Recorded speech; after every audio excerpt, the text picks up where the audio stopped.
반갑습니다. 반갑습니다. 예, 오늘 김명구의 전국 진단에서는 박찬종 전 의원님을 모셨습니다. 반갑습니다. 네, 아직도 맹렬하게 지금 이 유튜브를 통해서 또 방송을 통해서 우리 국민들한테 아낌없는 지혜를 나눠주고 계십니다. 오늘 이 현재 정부 여당과 민주당에 대해서 몇 가지 좀 짚어보도록 하겠습니다. 좋은 말씀 부탁드립니다. 네. 먼저 그 김기현 대표 체제가 움직이고 있잖아요. 전당대회 때 여러 어려움에도 불구하고 그래도 많은 분들이 기대도 또 갖고 있지 않습니까? 여당이 제대로 움직여야 됩니다. 근데 흔히 말하는 당선되고 나서 컨벤션 효과는커녕 오히려 당 지지도가 떨어지는 모습까지 보이고 있습니다. 우리 이 대표님께서 어떻게 보고 계십니까? 김기현 체제 들어서고 지지율이 떨어졌다. 아마 그럴 것이다. 그럴 것이다. 구체적인 내 수치를 보진 않았지만 그 첫째 이유가 이게 국민들에게 윤심이 작용돼 가지고 이게 김기현을 찍어내듯이 만들어냈다. 심하게 말하면 짜고 치는 고스톱이 됐다. 장애물을 완전히 제거해 버렸거든요. 그 장애물 대상 중에는 뭐 여러 명이 있는데 약간 이런 이유 저런 이유로 그게 잘린 사람들도 문제가 다 있어요. 하나 이게 편하게 그냥 단독 후보처럼 밀어버렸단 말이죠. 그러니까 그 점에 있어서 국민의 그런 그 관심, 예를 들면 당대표 경선이 이 자연스럽게 치열해지면 그만큼 그 자체의 호응도가 높을 텐데 그 치열해질 수 없는 구도였다. 그 다음에 두 번째로는 김기현이라는 의원, 그 지금 대표가 사람은 아주 좋지만은 대국민 이미지에 있어서 별로 널리 인지도도 낮을 뿐 아니라 어떤 그 이 어려운 시기에 결단과 결기로 이걸 뚫고 나갈 만한 인성이 아니다. 본인은 뭐 연포탕이라 그랬지. 연대하고 뭐 포용하고 탕평한다는 말했지만 그 말로 갖고만 되는 일이 아니니까. 그 다음에 세 번째로는 당대표 되고 난 다음에 민주당의 모든 안건에 대한 집요한 공격에 대해서, 집요한 윤 대통령 흔들기와 여당 흔들기 공격에 대해서 유효한 반응을 못하고 있다. 그러니까 홍보 선전면에 있어서 김기현 체제 초기에 민주당의 그 광폭적인 홍보 선전 선동에 이걸 효과적으로 전혀 대응하지 못하고 있다. 그러니까 무기력하다. 그리고 인지도도 낮다. 그 컨벤션 효과를 기대하기가 구조적으로 어려웠다. 그런 이유로 지지율이 안 올라갔겠지. 떨어졌다기보다도 안 올라갔지. 안 올라가도 당연한 것이다. 이거.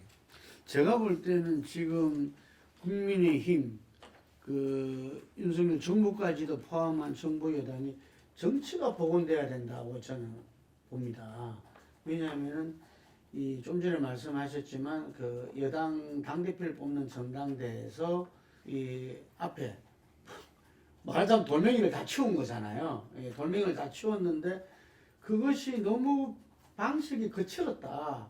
이전에 어느 여당 그 대통령도 여당 당대표에 다 관여도 하고 이런저런 그것도 영향력도 끼쳤을 거 아닙니까? 하지만 그게 국민들이 볼 때 이렇게 거칠게 그냥 하는 건 전부 다 처음 봤다는 거거든요. 그게 정치가 아니고 검찰식이었다. 이게 검찰의 일방적인 어떤 자기를 수사하듯이 이렇게 모든 부분을 갖다가 그 해나갔다.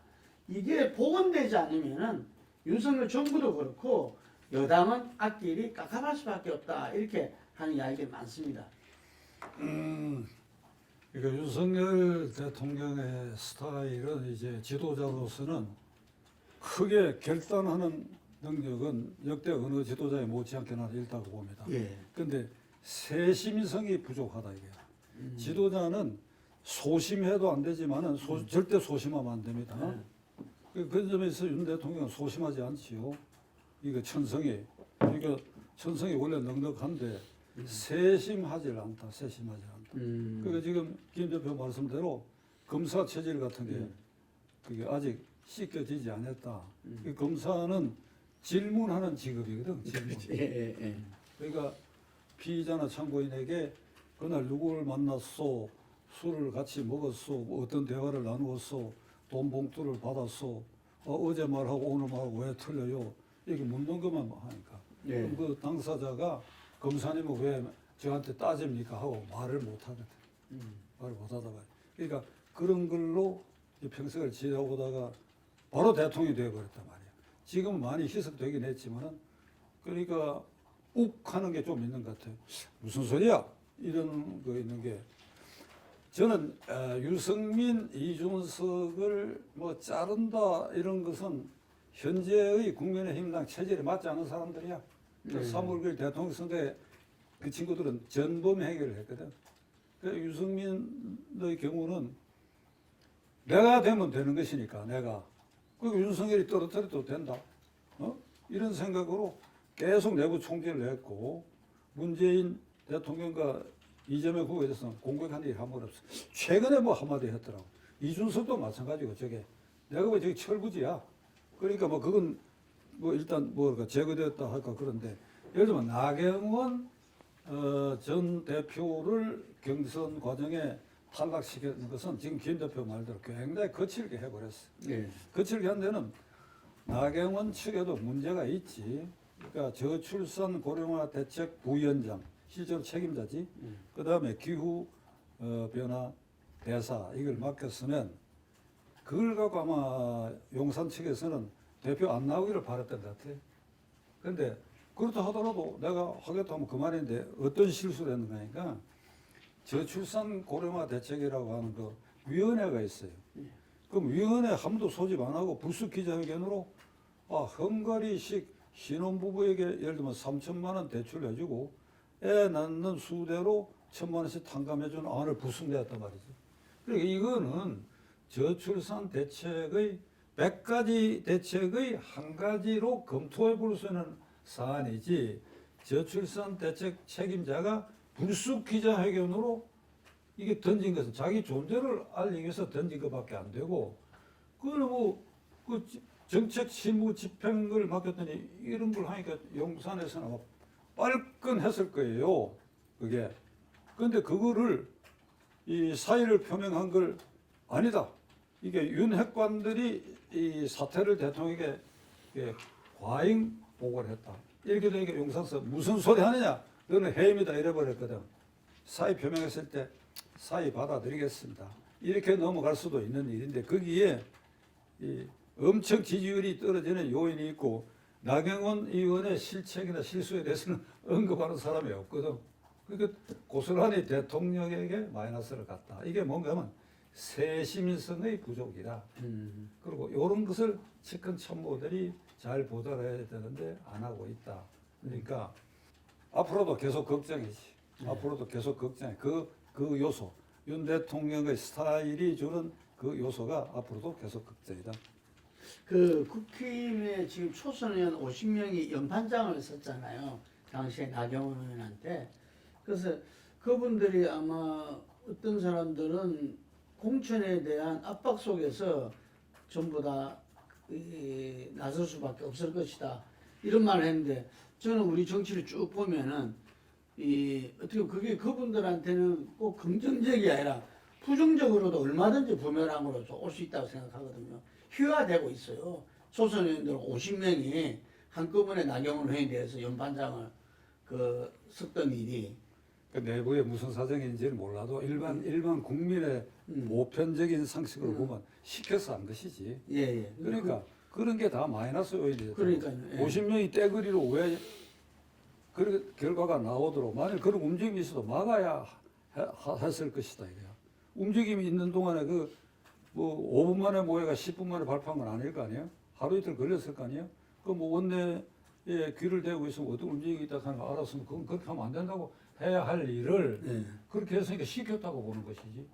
그러니까 그만큼 결국은 그게 이 화살이 대통령하러 가는 하나도 보탬이 안 되는 일을 했다 이거예요. 자, 그럼 집권여당 당대표라는 게 굉장히 중요하지 않습니까? 또 총선을 앞두고 있고 제가 볼 때 김기현 대표는 원내대표 시절에도 저도 인터뷰도 하고 뭐 이랬는데 나름대로 인지도는 낮지만 전국적인 그 경륜과 이런 것도 나름대로 또 역입도 하고 거치고 이랬다고 보이지는데 지금 말씀하신 대로 대통령실에서 그 만든 사람, 이 이미지 속에서 그나마 당적에서 뭔가를 보여줬어야 되는데 본인도 그러고 싶었을 겁니다. 이게. 그런데 혹자 말에 의하면은 대통령실이 당을 장악하는데 한치의 틈도 주지 않는다. 말처럼 아무런 본인 인사를 한 명도 못했다고 보거든요. 예. 그래가지고 당대표 역할을 제대로 할 수 있을까요? 김 대표 말이 사실이라면 그건 심각한 일이고 네. 용산이 마음을 고쳐 먹어야지. 네. 그렇게 하면 안 되지. 네. 그리고 김 대표 자신은 원래 성실한 사람은 틀림없어요. 그게 아주 표준적인 법관 출신이고 그렇지만은 지금 홍보 선전면에 있어서 완전히 밀리고 있거든. 네. 이게 이제 예를 들면 이번에 양국관리법 통과된 그 문제라든지 한일 정상회담 문제라든지 그걸 국민에게 설명하고 반격할 요소가 얼마든지 있는데 그 주도권을 당 대표가 쥐어야 된단 말이죠. 가령 예를 들자면 의원총회도 열어야 되고 그다음에 각계 전문가를 불러서 이게 공청회나 세미나도 해야 되고 한 걸음 더 나아가 각 지역별로 모임을 가져가지고 설득도 해야 되고 이렇게 해야 되는데 그냥 아침에 모여가 한마디 한 걸로 그게 양국관리법 그걸 그렇게 통과시키면 결국은 국가의 재정 부담이 오고 이건 농민을 위하는 것이 아니다. 농촌의 소득 증대를 위해서는 아주 나쁜 방법이다. 이걸 왜 그런지 설명을 해야 돼. 양국관리법을 개정했는데 대통령이 거부권을 행사했던 그 양국관리하는데 왜 대통령이 이게 거부권을 행사하느냐. 젊은 사람들 반응이 그거예요. 내용을 모른다고. 그러면 당대표는 원내대표가 아침 회의 때 한마디씩 한 걸로 갖고 그 사람 다 된 걸로 알고 있는데 아니다. 예를 들면 지금 종편에 민주당 의원과 이 여당 의원의 출연 횟수를 따져보면 적어도 7대3 비율이라는 거 아닙니까? 야당 의원이 7이고 이쪽이 3이고 그 다음에 각종 유튜브에 유력 유튜브가 많은데 거기에 출연하는 것도 구독자 수가 높은 걸로 따져가지고는 이게 여당 의원들이 그거 안 나서가지고 말을 한마디 잘못하면 찍힌다는 생각을 하는 것 같아요. 찍힌다는 생각을 갖고 민주당은 무슨 말이든지 윤석열 흠집 잡고 두들겨 패듯이 하면 이재명의 이게 기분을 좋게 하고 저게 공천까지 영향을 미치면 점수를 따는 분위기가 되니까 마음대로 막 퍼붓는 이게 말이지. 대정부 질문, 사회 문제 질문에는 반드시 이게 법무장관이 나와야 되는데 외교 안보 문제에도 어제 나온 것 같아. 그게 한동훈 법무장관을. 그 법무장관 외교 안보에 뭐 관련이 없는 건 아닌데 그 총리와 똑같이 모든 이 의제에 한동훈 나와가지고 이게 내가 유의해서 방송을 보면 등장해서 질문하는 의원들 전부 헛발질하고 있어. 전부.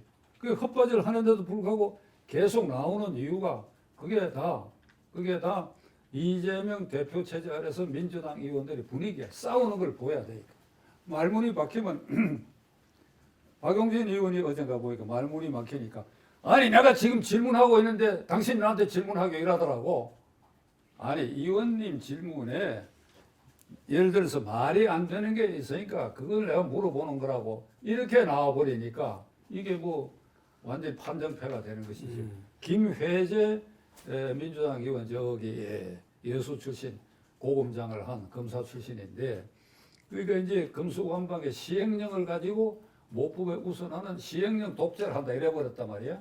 그러니까 언제 그걸 또 조사를 했는지 사전에 아마 법무부가 알았겠지. 내일 질문에 김회재 의원이 나온다 그러니까 2005년에 어디 현직 검사로 있을 때 이게 검찰 수사권을 적극 옹호하는 그게 글을 쓴 게 나와 있어. 그러니까 김 의원님께서는 2005년에 이렇게 말씀하시고 지금 이렇게 얘기하면 어떻게 하냐니까 그거 뭐 완전히 판정패가 되거든. 그러니까 한동훈 장관의 경우는 민주당이 그냥 내버려 놔요. 그 출석을 안 시키는 게 당신들에게 이익이다 이게. 그러니까 지금 보면 정부 여당 국민의힘당 대표와 그 당의 정책위 체제 그리고 용산 이걸 다 합해가지고 이게 막무가내 민주당 이재명의 공격 전선에 한동훈 오직 한 사람밖에 없어. 한동훈이 없었다 생각하면 지금 지지율이 더 떨어졌을 거예요. 그러니까 홍보 선전면에 있어서 용산 국민의힘 당이 이렇게 뒤처지고 있다 이거예요. 그래서 내가 폴리뉴스를 통해 윤석열 대통령에게 제안하고자 합니다. 내가 뭐 대통령 만나자 할 자격이 있는 사람도 아니고 그러니까 윤 대통령 말이죠. 그 도어 스태핑을 안 한 거고 나는 거 잘했다고 생각합니다. 그리고 그대가 이 공약하기로는 용산에 옮길 때 대통령실이 2층이고 아래층 기자실을 뒀다. 그 수시로 기자회견 하겠다는 거. 그거 약속 지켜요. 지금 국무총리도 맥 없는 소리를 하고 있고 김 대표도 맥 없는 소리를 하고 있으니까 양국관리법도 그렇고 정상회담에 독도 문제가 언급됐느냐 또는 후쿠시마 인근의 수산물을 수입 규제를 해제할 것을 검토했느냐 이런 게 일본 신문에 나가고 마치 사실이냐 퍼부는데 대통령이 기자회견을 해요. 2층에서 아래층으로 내려가고 국민들에게 얘기를 해요. 총리 배석시켜 놔놓고 총리만 배석시키고 관계장관만 그래갖고 질문에 총리부터 답변하게 하고 말이야. 이렇게 팔을 걷고 대통령이 나설 수밖에 없대요. 그러니까 안 움직이니까. 그 안 움직이는 걸 이 매제를 할 수가 없잖아요. 지금 국민의힘당 의원은 이제 공천이 지금 금년 연말이면 윤곽이 드러날 텐데 거기에 줄 이렇게 말하면 뭐 모욕적으로 들릴지 모르겠으나 그게 실상 아니에요? 이게 줄잡기에 어느 줄을 잡느냐. 그리고 말 실수하면 안 된다. 김정은 의원이 말 몇 마디로 완전히 엎어져 버렸잖아. 오늘 아침에 보니까. 그러니까 이게 말 함부로 할 수가 없다. 함부로 이게 방어에 나갔다가는 민주당의 이게 강경파들에 대해서 또 무슨 덤태기를 쓸지 못해. 지금 이런 분위기가 됐단 말이야. 이래갖고 연말까지 가면 이게 지지율이 계속 떨어지고. 요행수. 민주당 이 대표의 뭐 결정적인 것. 민주당 이 대표의 사법 리스크만 하더라도 나는 이걸 그냥 조기에 검찰이 아주 핵심적인 걸 두들겨라. 대장동 게이트의 몸체 플러스 권순일부터 잡아야 된다. 50억 클럽의 핵심은 권순일이다. 권순일이가 이재명을 정치적으로 사면에서 살려냈다. 공직선거법 위반 20회 유죄된 걸 대법원에서 무죄 판결해가지고 그걸 살려냈다. 그는 김만배가 로비를 했다. 다 증거가 나와. 퇴임하고 2달 만에 김만배 회사에 월 1,500만 원씩 받아 처먹고 이게 되니까 그 돈 받은 거 구호단체 기부하겠다는데 기부했는지 안 했는지는 모르겠으나 그것만 갖고도 그럼 잡아 넣어야 돼요. 이렇게 해가지고 이게 이재명 리스크를 조기에 이렇게 처리하지 못하고 질질 끄는 인상이 있으니까 문재인 검찰이 질질 끌었다. 뚜껑을 덮었다. 그래 그거를 이제 열어가지고 인사이동하고 근데 시간이 걸렸다. 이거 변명으로 들리는 게 이재명을 지지하지 않은 사람들을 내면만 만나봤거든. 이재명을 지난 선거에 윤석열을 지지했다 하는 사람 한 4사람 접촉을 했는데 이게 이재명 리스크에 대한 피로증이 생겨 있어. 이게 윤석열 대통령 도대체 뭐 하느냐 이게. 그리고 윤석열 대통령은 임기 개시하면 2-3달 안에 이놈 잡아놓을 줄 알았는데 이게 뭐냐 이게 도대체. 기가 펄펄 나서 저러니 말이야. 그래 윤 대통령하고 국민의힘당을 우리가 어떻게 지지하느냐. 내일 선거 같으면 우리는 투표 안 한다. 이렇게 중간층이 이렇게 이 표가 떨어지니까 지금 김 대표가 말하는 지지율이 그런 이유도 작용을 했다. 예. 그 말씀 중에 그 몇 가지 제가 조금 그걸 하면은 2층에서 대통령실 용산 2층에서 1층으로 내려와서 그 총리든 주무장관이든 배석해서 기자들한테 이야기해라. 특히 이번에 이 한일 정상회담 이후에 나오고 있는 이 문제는 대통령이 그 국민들한테 밝혀야 된다. 그래서 2층, 1층으로 편지했다고 했지 않느냐 이런 말씀을 하셨잖아요. 저는 대통령은 하고 싶어 하리라 봐요. 그런 모습을 아마 늘 자기가 대통령 됐을 때는 이렇게 그 국민과 소통하겠다는 그림을 늘 생각하고 있다고 봐. 그래서 도스뱅도 했고. 근데 지금은 왜 못하느냐. 아마 대통령을 애워싸고 있는 사람 90%가 다 말릴 겁니다. 못하게끔. 왜냐하면 그 윤 대통령이 거의 이 준비된 그에 따라서 프로토콜에 의해서 진행되는 것이 아니라 조금만 지나가면 자기 생각대로 나가는 게 몸에 배 있잖아요. 몸에 배 있기 때문에 아마 그거는 목숨 걸고 대통령실에서 지금 맡고 있지 않나 생각이 들거든요. 만약에 그렇게 왔을 때 2층에서 1층으로 내려와 기자들하고 할 때 준비되지 않는 부분들이 얼마든지 나올 수 있잖아요. 더 큰 혼란과 문제가 생길 수 있죠. 국정 전반에 대해서 설명하는 게 아니고 예. 오늘은 한일 정상회담에 야당이 의혹을 퍼붓는 것에 대해서 얘기한다고 한정되게 딱 해서 얘기를 하면 되는 겁니다. 그러니까 그걸 얘기할 때는 기자회견 하기 전에 한 2시간만 준비하면 될 거예요. 필요한 메모하고 예상되는 질문 그대로만 얘기하고 나머지 그 자기가 답변하기 좀 곤란한 것은 내가 내일 하겠다고 그러면 되는 거예요. 그걸 아무도 이상하게 생각하는 사람이 없습니다. 만일 그런 걸 두려워한다면 대통령 왜 하노? 그런 걸 두려워한다면 우리가 박근혜 대통령, 문재인 대통령 뭐 이 참 민망한 얘기지만 선거 막바지에 지원해달라고 그렇게 한 거 내가 다 거절을 하고 딱 완전히 중립지대에 선 사람이야. 그런데 그 박근혜 대통령 4년, 문재인 대통령 9년 동안에 내가 말이지 국민의 한 사람으로서 정말 언짢은 게 기자회견 안 하는 겁니다. 그리고 두 사람이 한결같이 A4 용지, A4 대통령이라고 그러지 않나. 여기 쓴 걸 가지고 수석비서관 회의, 그 다음에 국무회의에서 그 너머에 국민을 상대로 이걸 읽는 거예요, 이게. 그리고 연두 기자회견 한 번 하는 거는 짜고 한 게 틀림없잖아요, 짜고. 그리고 그때 문재인 대통령 초기에 그 수원에는 어떤 지방 유튜브 방송 여기자가 대통령께서는 경제 사정이 나빠지는데도 그것이 바로 가고 있다고 하고 말씀을 하시는 그 결단이 그 힘이 어디서 나오는 것입니까? 질문했다가 그 방송국 폐쇄되고 기자 쫓겨나갔잖아요. 그 기자가 지난번에 보니까 3년 전에 그 국민의힘당 비례대표로 신청을 했더라고. 떨어졌는데 그러니까 그런 판이었다 이 말이야. 그런 판을 보고 왔다가 윤 대통령이 도어 스태핑도 하고 기자실을 1층으로 하고 2층에서 수시로 오겠다 할 때 나는 잘한다. 계속 박수 쳤어요. 도어 스태핑에 한두 번 실수하는 것도 그거 트집 잡지 말라고 계속 이렇게 얘기했는데 그래 뭐 그거 안 한 거는 인정하지 마라 말이야.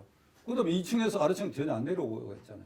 수시로 내려와요. 수시로. 미국 대통령이 그렇게 하지 않습니까? 백악관 기자실에 수시로 들려가지고 이게 기자회견을 김 대표처럼 한 번 하면 무슨 국정 전반에 대해서 포괄적인 모든 질문을 받는 기자회견만 생각하는 것이다. 미리 대변인 시켜가 대통령께서 지금 10분 뒤에 이 문제에 대해서 기자회견 하러 온다. 이렇게 해갖고 그걸 신사적으로 룰을 지키면 될 거 이 아니냐. 문제에 국한된 것도 저는 불안해할 거란 이야기입니다. 국정 전반이 아니라. 예. 그 불안감이 본인이 지금 연두기자회견도 안 했잖아요. 연두기자회견 국정 전반이라고 칩시다. 이 문제도 금방 말씀하신 대로 국민적 의혹과 불안과 이 부정적인 반응을 가하려면 대통령이 직접 국민에 이야기하는 게 가장 해법이죠. 그거 왜 안 하냐 이거죠. 김 대표 그 질문 들으니까 좀 깝깝한데 나는 윤석열 대통령의 임기응변 능력이 있다고 봅니다. 그 스타일을 봐가지고. 그리고 우스갯소리지만은 만일 기자회견할 의지나 능력이 없는 사람이 계속 대통령 한다 그러면 그 대한민국 비극이고 그렇다면 누구 말 맞다 진짜 대통령도 시험 쳐야 될 것 같아.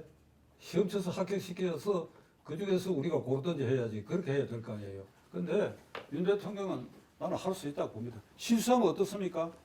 그 다음에 즉각 수정하고 그런 과정을 통해서 국민에 다가가면 되는 거예요. 진정성을 보이는 게 중요하다. 진정성을. 예를 들면 지금 의혹을 사고 있는 게 한일 정상회담에서 이게 독도 문제가 언급됐느냐, 그 다음에 후쿠시마 이 원전 방출수 지역의 해산물을 수입을 금지했는데 이 수입 금지 규제를 완화했느냐 하는 게 일본 일부 신문에 났다 그러거든요. 그건 대통령이 나와가지고 그대로 육성으로 얘기하면 되는 겁니다. 독도 문제가 거기 언급될 리가 왜 있습니까? 그 다음에 후쿠시마 원전 그 오염수 문제는 이미 IAEA가 중기 심의되고 미국을 포함한 한국 11개국이 공동으로 현재 예측 조사를 하고 있는 거예요. 근데 그게 한국만 유별나게 수입을 허가한다 말이 안 되는 소리고, 그 다음에 그 방출이 되더라도 제1피해는 태평양 서쪽으로 가서 미국과 중남미 해역에 먼저 이게 후쿠시마 해류가 먼저 도달하고 다음 순위로 해류가 동남아를 거쳐서 필리핀을 거쳐서 중국 해를 거쳐서 한반도에 온다는 겁니다. 그런데 오늘 아침에 어떤 종편을 보니까 양이원영 그 뭐 이제 남편 성하고 복합한 같은데 거기 그 TV 조선에 나와가지고 후쿠시마 가는 이유를 설명하는데 나는 못 알아듣겠어. 가서 뭘 하겠다는 것인지, 어민을 만나고 뭘 물어보겠다는 것인지, 후쿠시마 원전의 관리 회사인 동경전력을 방문해갖고 동경전력에 대해서 뭘 물어보겠다는 것인지, 뭘 하겠다는 것인지, 그 어민들한테 당분간 한국에서 수출하지 말라고 항의하러 가는 것인지, 다짐 받으러 가는 것인지, 뭐 때문에 가느냐 이게 이런 행동이 일본인들에게 이게 국회의원들 가면 틀림없이 뭐 NHK를 비롯해가지고 대서특필될 가능성이 있는데 이렇게 되면 어찌 되냐면 혐한 감정을 불러일으켜. 직접 피해는 우리 제일 동포들이야. 그다음 둘째로는 아니 대한민국 야당이 여당이 있고 대통령인데 그거 안 따지고 여기 와서 이렇게 한다. 이게 망발로 보게 되고 이게 대한민국 정치 수준을 깎아먹고 국익도 훼손하고 국격도 떨어뜨리는 이런 일을 그냥 막 퍼붓는 거예요. 내가 아침에 국회 근처로 갔다 여기 오는데 양쪽이 대결의 그 저기 프랑카드를 붙여놨 네. 이게 무슨 꼴이냐 이 나라 꼴이. 그러니까 이런 일이니까 대통령이 네. 나서서 절대로 그것이 의제에 오를 수도 없고 올라다 하더라도 내가 가만히 있었겠느냐. 그 독도 문제. 그리고 여러분들이 그렇게까지 따진다면 독도 문제는 김대중 대통령이 오부지 수상하고 공동선을 발표한 그 이듬해 1월 달에 한일 의협점을 체결하면서 독도를 중간석에 들어서 그런 논의를 하면 여러분들이 DJ 정책을 지금 다시 꺼내갖고 비판해야 된다고. 내 말로 하면 독도를 팔아먹었다 그러면 DJ가 팔아먹었다 이거야. 내가 말할 때는. 그런데 대통령이 그렇게는 말 못하니까 그거 한번 돌아다 보라 이거야. 내가 그런 짓을 했을 것 같으냐고. 아 그러면 이게 잠잘 거 아니냐 이 말이야. 근데 그 뒤로 빠져가지고 대표님, 있으니까 이게 그럼 대표님 보십시오. 일본 가기 전에 국민들한테는 그런 나름대로 자기 생각이나 이런 거 갖다 전혀 이야기 없이 일본 요미우리 신문하고는 단독 인터뷰를 통해서 8면에 걸쳐서 게재됐다고 그러더라고요. 그게 온갖 이야기를 다. 독도 문제하고 수산물 문제 언급한 일이 없겠지. 아 거기는 없었죠. 그거 있을 리가 있어 거기에. 있을 수가 없죠. 그런데 그게 그 당시에는 사람들이 생각한 게 아니 정상회담 중에 그게 보완이 필요하고 그런다면은 도대체 요미우리하고는 왜 인터뷰를 해가지고 그것을 갖다가 일본 언론은 우리 언론하고는 달리 정부하고 굉장히 이 관계가 돈독하잖아요. 바로바로 전달됐을 건데 그 부분이 좀 이 의문스러우면서 금방 문제에서도 저도 동의합니다. 그 부분에 대해서는 대통령이 밝힘으로써 우리 더 이상 이 국민 분란을 일으켜서는 안 되는 거죠. 이거는 지금 얼마나 경제도 어렵고 나라 힘든데 이거 가지고 여야가 지금 한다는 것도 우스운 이야기인 거죠. 이게 대통령을 뽑았으면은 한번 국가 운영에 대해서 맡기고 거기에 대해서 또 국민이 민주주의니까 선거를 통해서 또 심판하면 되고 내년 총선이 있지 않습니까? 이게 그러면 되는데 대통령이 거기에 대해서 국민과 제대로 소통하고 나가지 않으니까 이런 문제 생기고 민주당이 후쿠시마 와서 뭐 할 거냐 그 원인 제공한 게 대통령이잖아요. 전적으로 동의합니다. 김 대표 의견에 우리나라에서 말이지 일본 문제 외고 토착 외고 독도 이거 꺼내면 이게 이 메뉴가 꺼낸 쪽에 이익이 가는 메뉴예요. 그러니까 지금 출국 전에 요미우리하고만 기자회견을 했다. 이런 거 전반적으로 보면 한일 정상회담에 이번에 임할 때 세심성이 부족했다. 네. 세심했어야 된다. 특히 일본에 가니까. 그러니까 김대중 오부지 선언 그리고 노무현 대통령 때의 청구권 문제로 이미 그 일본의 강제적 행위로 피해를 본 한국인 측의 채권 행사는 이미 그게 면제됐다. 그래서 특별법 만들어 가지고 전부 배상을 해줬다. 그런데 문재인 대통령 2018년 대법원에 그러니까 미쓰비시 징용공 문제 11명에 대해서 그것을 인용하는 판결인데 이건 국제법상 이게 효력이 없는 거예요. 그러니까 그것 때문에 한일 관계가 교착이 되고 지소미아도 파기되고 이렇게 경제 안보 면에서도 이게 흔들렸으니까 새로 된 대통령이 그걸 복구해야 할 책임이 있는데 이걸 준비하는 과정에서 정상회담 간에 뭘 얘기를 하고 뭘 주고받고 기시다 수상이 최소한도 이 말을 해줘야 된다 하는 이 준비가 부족했던 것 같아. 그런데 큰 틀에서는 기시다 회담에서 98년 김대중 오부지 선언 연장선상 이걸 확인한다 했거든. 이러면 국가 원수끼리의 이 공동선언은 준조약입니다. 준조약. 그러니까 그 공동선언을 양쪽 국회에서 동의를 거쳐서 비준 절차만 안 받았을 뿐이지 이건 준조약 성격을 갖고 있는 거예요. 그러니까 무라야마 수상이 한일 과거사 반성했다. 그 다음에 고노 요헤이 관방장관이 과거에 반성을 했다.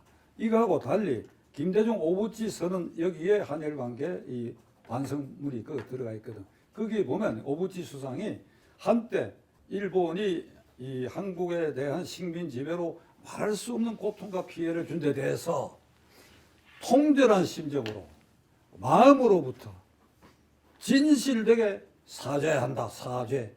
그러니까 한자로 된 용어로서 사과 발언의 최고치를 동원했어.